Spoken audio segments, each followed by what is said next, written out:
Sa ikatlong araw naman ng pre-trial conference para sa impeachment trial ni Vice President Sara Duterte, pinalawig pa ng impeachment court ang oras ng marking of evidence simula ngayong araw.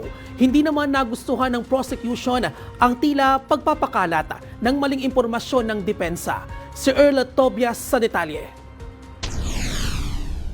Extended na hanggang alas 7 ng gabi ang marking of evidence para sa impeachment trial ni Vice President Sara Duterte simula ngayong araw. Aprobado rin ng Senate Impeachment Court ang dalawang karagdagang marking teams matapos hilingin ng prosekusyon na madagdagan ang mga grupong humahandle sa mga ebidensya. Sa kasalukuyan, 4 na teams ang nakatutok sa halos 4,000 dokumentong may kaugnayan sa alleged misuse of confidential funds. 2 naman ang naka-assign sa mga dokumento kaugnay sa alegasyon ng unexplained wealth laban sa Vice Presidente.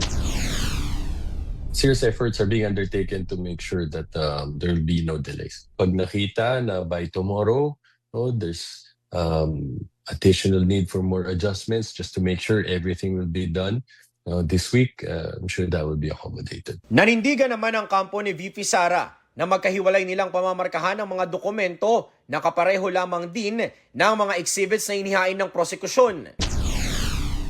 Till now, yan ho ang nangyayari, separate markings pa rin ho, even if we're talking about common exhibits, meaning same document but 2 different copies. That's why there's duplication of work.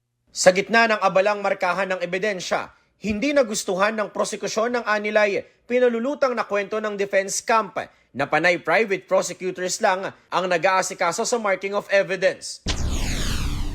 We don't appreciate the fact that as a member of the defense team spreading lies about what's actually going on in this pre-trial conference. Everyone has seen this. Numerous members of the public prosecutors have been attending the pre-marking conference. Ayaw na ho namin sanang patulan pa itong mga pag-spread pa ho ng fake news. Naisumiti na rin ng prosecution panel sa Clerk of Senate Impeachment Court ang 4 pang hiling kaugnay sa nalalapit na paglilitis. Ipinagpapaalam nilang payagan ng Senate Impeachment Court na makapag-examine rin ng mga testigo ang mga private prosecutors. Ang i-require ang advance sa pag-disclose ng mga testigo bago sila ipresenta ang pagbubukas ng BIR box na may lamang tax records ni VP Sara at ng kanyang asawang si Man Scarpio at ang pagtatalaga ng English at Tagalog bilang official language na gagamitin sa trial. Para sa totoong balita sa Bagong Pilipinas, Earl Tobias, Congress News.